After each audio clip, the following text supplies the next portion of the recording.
It's Nolan. What's going on, beautiful people? It's the kid J Nolan here. Welcome back to another episode of Inside the Industry, your number one source for music, entertainment, commentary, and breakdowns. Hope everyone is doing well out there. I'm gonna go ahead and give y'all a heads up, man. If I don't have much content coming for y'all this weekend, just understand that your boy got a lot going on, a lot to be preparing for, and in the midst of everything I've got going on, I've also got to get my wisdom teeth pulled out. So yeah, it's definitely going to affect my performance on the channel. You know what I'm saying? Doing the recovery phase. So if we slow down production over here with, the channel Inside the Industry show, just understand I ain't went nowhere. I ain't left y'all, and I'm in good standing. Just need a little time. Hopefully by next week, we'll be right back in the game. Now, getting into the show, we're going to be talking about Ray J and Diddy's sons having some sort of confrontation in the club in LA. Apparently, Diddy's sons don't like how Ray J's been talking about Diddy for the last couple of months. I think it really started back when he did the interview on Club Shay Shay, and he said that Diddy deserved 1,000 lashes and that he would never say what's up to him again.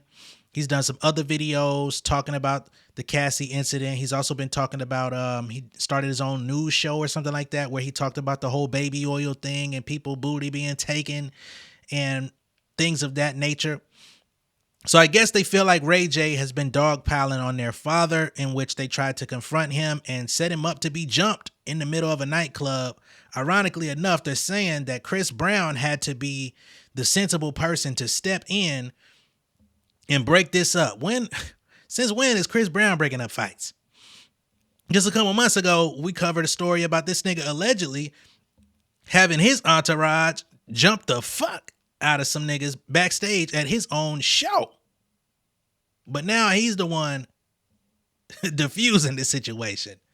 What a bizarre incident this is. We're also going to be getting into Metro Boomin. Unfortunately for him, he is being accused of, let's just say, a weird case. Okay, we're going to get into the details that are available to us.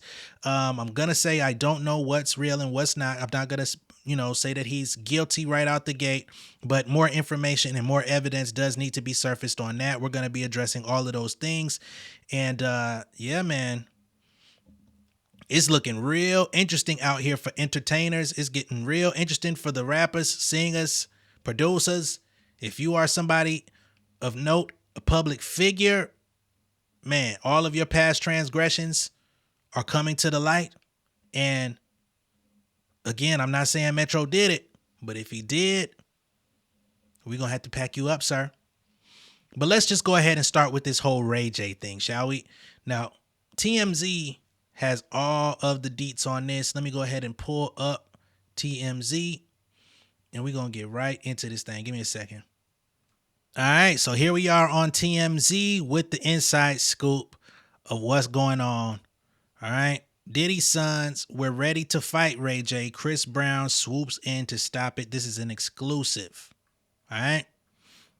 So according to TMZ, they say Diddy's sons were about ready to get into an all-out fist fight with Ray J at a recent Halloween party, but put their plans on pause thanks to an unexpected hero. Sources tell TMZ the rap mogul's three sons, Christian, Quincy, and Justin.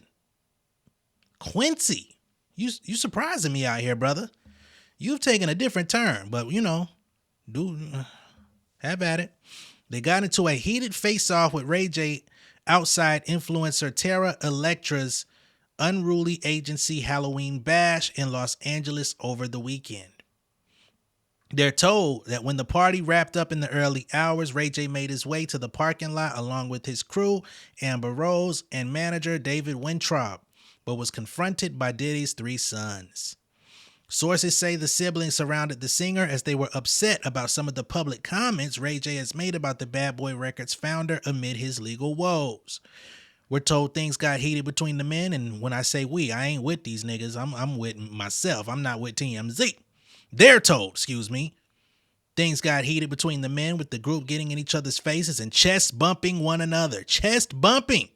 Okay? Sources claim both Justin and Christian made it clear They wanted to fight. Okay, so Quincy was in the vicinity.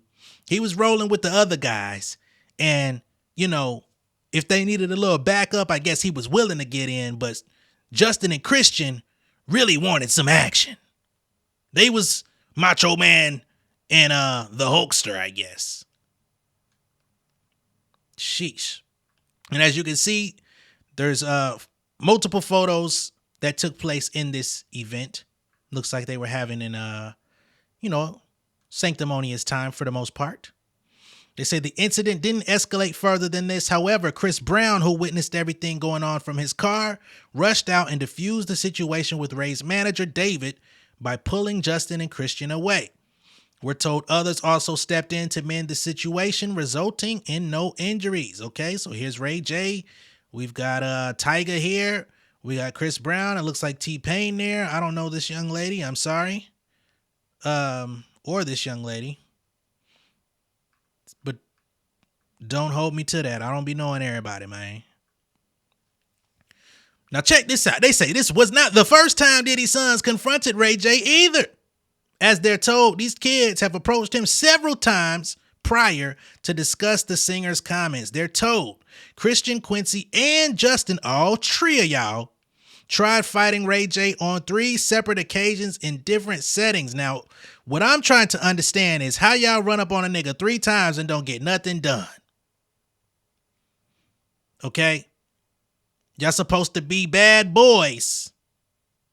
But you really just acting like boys at this point. Y'all niggas is grown-ass men acting like children in public, embarrassing yourself and others, and not even willing to follow through on the deed. I'm quite sure if y'all ran up on Ray J 3 separate times, y'all had access to try to do something at least on one. What kind of shit is y'all on?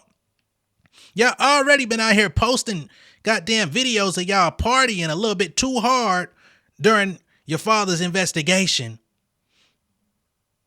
Earlier this year, we got niggas dropping songs talking about, y'all went to the wrong house. We had everything in the other one. Y'all are out here making yourselves look real bad, and we finna start goddamn pointing the finger at y'all asses too, because it's enough out here on y'all motherfuckers. Quincy, you better clean up your act. We gonna start looking into your ass, because we finna want to know what's going on, what's hidden inside that man bun real soon. You might want to separate yourself, go see what your daddy up to, your real one. All right? Because Christian already got a weird case from earlier this year. All right? And as for Justin, you were named in Lil Rod's lawsuit for allegedly taking part in a shooting in a studio with you and your daddy. Some people out here don't even believe the nigga your daddy. That ain't for me to say. But they say you walked into the bathroom with your daddy and one of your homeboys that you brought to the studio. Next thing you know, the blicky go glicky and the nigga bleeding all over the goddamn toilet seat in the bathroom. They alleging that the police came and y'all got an inside nigga with connections to the LAPD that got the police the fuck up out of there. They came and saw the blood and acted like they saw nothing. Like a fucking team full of blind police came to the scene and saw nothing. These are all things that have been circulating in the midst of just this year on y'all. Y'all finna make it real hot for yourselves. Your daddy already behind bars. Y'all must want to share a cell with him. Cause we finna find out pretty soon if y'all on them tapes too. And I'll say that y'all at this moment were coaxed by Diddy. But upon further, revealing, we may find out that y'all are willing participants in this program. Y'all might want to calm the shit down. Let's keep going. They say Ray J has always been open to having a conversation with Diddy's sons, though he was willing to fight the trio after they made disrespectful comments toward him. So, yeah, I would think so. After y'all have confronted me 3 times and I've let y'all ride, 3rd time's a charm, baby. Yes, we can do this right here. Y'all motherfuckers, I tried to spare y'all little boys. But if you want it, you can get it. Pause. Sources say Ray J still considers Diddy and his children family, so he refused to let himself get punked by little kids. Now, I find that to be very interesting, especially when you just was out here saying you ain't gonna dap him up or say what up to him, but I guess you still consider him family. Sounds like a cover-up. We've reached out to reps for Diddy's sons, and when I say we, we're talking about TMZ. They've reached out to reps for Diddy's sons, Ray J and Chris Brown, for comment. So far, no word back. That was the original update. However, there are new updates that have come to the horizon. As a matter of fact, Ray J's manager has come out and let it be known that the reports are indeed true, and he said nobody is going to press Ray J. They tried. But no, whatever y'all think it is, it ain't that. They were not successful in their pursuit. Here he is. You were at Tara's, Halloween party over the weekend. Unruly? Yeah, Unruly. Yeah. How was it? It was amazing. It was amazing? The party of the year. Party of the year. Now, there's a lot, of information coming out about that party. Diddy's sons, getting into a altercation with Ray J. Nobody's gonna press Ray J. Okay. It's not gonna happen. I mean, anyone can come and try to press Ray, but it's not gonna happen. So that was an unfortunate incident, and it was a great party that got ruined by little kids trying to fight a big boy. Okay. And sometimes you just can't have that happen. So I know that you broke up the fight with Diddy's kids and Ray J with Chris Brown. Can you tell me about that? I mean, it just was unnecessary. Like, everybody's all family, one way or another, no matter what people are dealing with in the world. Even though the Combs family's dealing with what they're dealing with, Ray deals with his life, Chris deals with his life. There's no reason for everybody to be fighting. And I mean, listen, Ray is just not a guy that you're going to go impress like that. Everybody's family. We've got a reconfirmation of that. Whew. Let's just say, don't be surprised if everyone ends up under the bus pretty soon, because that's a hell of a family to be a part of. No matter how you want to slice the cake, I don't think it's appetizing. Okay. Now, not only has Ray J's manager come out, Miss Hazel E., and I don't know if that was Hazel E. pictured in that photo that I didn't know who she was. She look a little different, so I'm just gonna assume. Hey, maybe I'm like the police that came to the scene on that other shit. You know what I'm saying? I don't know. Maybe my eyes are, deceiving me. But she came out and gave her assessment of the situation as well. We'll go ahead and pull that up. Kind of ensued at the end of the party when we were trying to exit the building. Actually, I honestly just saw like Christian, Justin, Quincy kind of start circling Ray a little bit. Words were exchanged. Things started getting heated as we went into the parking garage. I feel like chests were being bumped. Ray had a backpack, and from the last situation we were outside with the zoo stuff, he went around and tried to go grab his backpack, and he had this satchel on. So I'm like, does he have a blower in there? Like, I don't want it to really like get to this level. So out of nowhere, Chris Brown hops out the car like a freaking leprechaun out of the magically delicious sky. And like, honestly, he started breaking it up. I tried to talk to Quincy, Christian, get their stance on it and let them know that this wasn't the time and the place. I understand emotions are high and I understand what they're going through, but for the betterment and everybody get in a better space, I pray that all parties can resolve things equally. So from what you've seen, did things ever exactly get physical, or was it just words exchanged? Was there any, fist thrown or? It definitely was like a chest bump, push back, pull up the pants kind of vibe. But the way Chris came out and just I swear he took Justin and Christian at the same time and just got both of them. I grabbed Quincy. The other security start, his manager, David, their security, they grabbed Ray. So it was like, before actually like things all the way ensued, we had a couple angels by our side. So do you think that had Chris Brown not been there, that the situation could have gotten, worse or gone? Absolutely. You were worried about, shots being fired.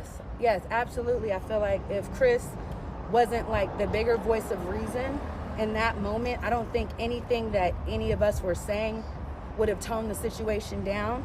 So honestly, yeah, Chris really did help the situation. I don't know when Chris became the big homie. You know what I'm saying? Well, After we're just trying to get Ray calmed down, because at this point he feels like he got pressed.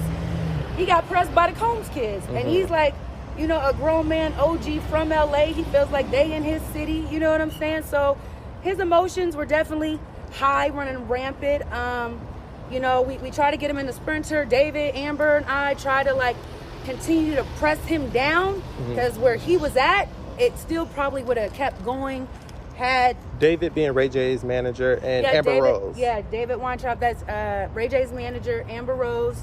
Yeah, we try to grab him in our sprinter, you know, and try to get him up out of there, because, you know, where he was going in his mind, it wasn't gonna like be a good night. So have you talked to Ray J since? How's Ray J feeling about the situation now? Are you able to speak on it? Yeah, I definitely talked to him, and he definitely feels like, you know, they was out of pocket, and, you know, things got to be addressed. Yep. So that's Miss Hazel E with her assessment of the situation. Sounds pretty accurate. Sounds like it's falling right in line with what TMZ was saying. Ray J has also spoken to WAC 100 about the situation briefly. He claims that there was about 8.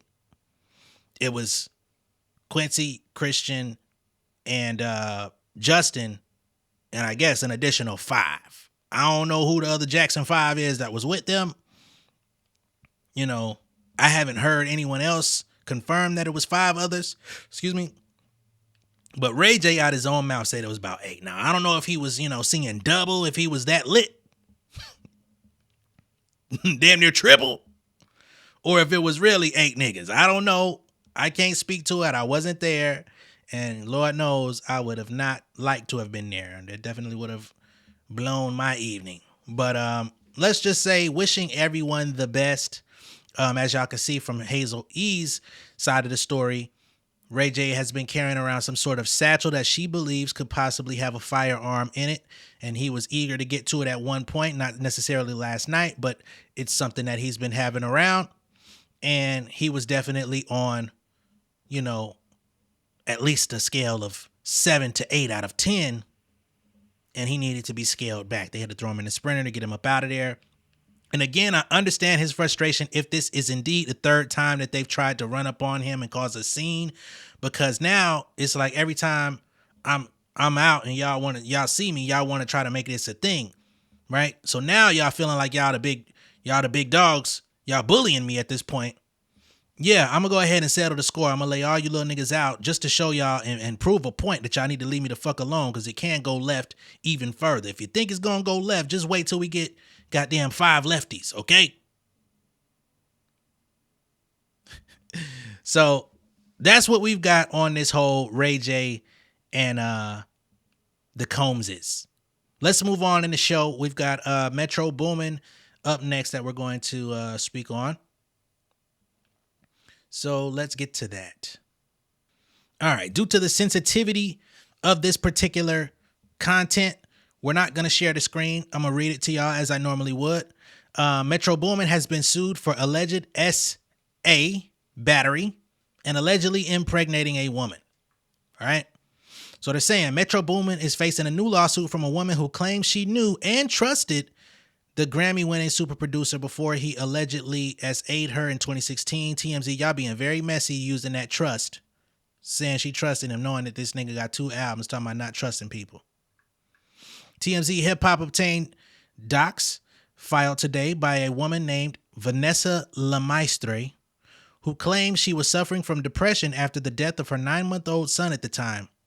She hit it off with Metro during a getaway trip to Vegas in the spring of that year. Now, what I don't know is if she was living in Vegas and he happened to come across her out there, or if they were actually taking that trip together. I have not seen the actual documentation of the lawsuits. Therefore, I cannot say how they came to be around each other. Okay. Miss Vanessa claims Metro invited her to his studio to hang back in Los Angeles, where she says she observed Metro abusing codeine even against the warnings of his friends. So she's throwing him under the bus for being at least back in, what year was this again, 2016? That he was on lean heavily, which 2016 was definitely the year to be hooked on lean. I'm going to be honest. It was running rampant very heavily and prevalently. Niggas was happily on that shit. Okay? Even against the warning of his friends, she alleges. Sometime in September of 2016, Vanessa says she visited Metro at his studio, took half a Xanax pill. So she's incriminating herself. Well, I ain't going to say incriminating herself, but she says she's willingly took the pill, right?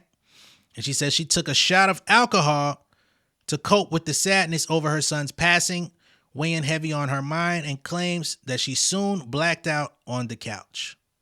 Okay? Vanessa claims she eventually regained consciousness in a bed with Metro on top of her, allegedly S-ing her and performing oral on her. After allegedly blacking out and waking up again, Vanessa says Metro appeared and informed her she was inside of a Beverly Hills hotel room and it was time to leave. She says she has no memory of how she got there. So let's just run this back real quick. She's saying she visited him in the studio. He was allegedly indulging quite a bit on codeine, lean. And in the midst of that, she decided to take a Xanny and a shot of liquor because she was grieving.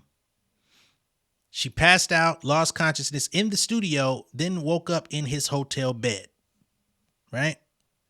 And he was allegedly putting his mouth on her at that point. Okay? She then blacked out again. She woke up again at a later time to Metro telling her it's time to leave. That's her account of the situation. Okay?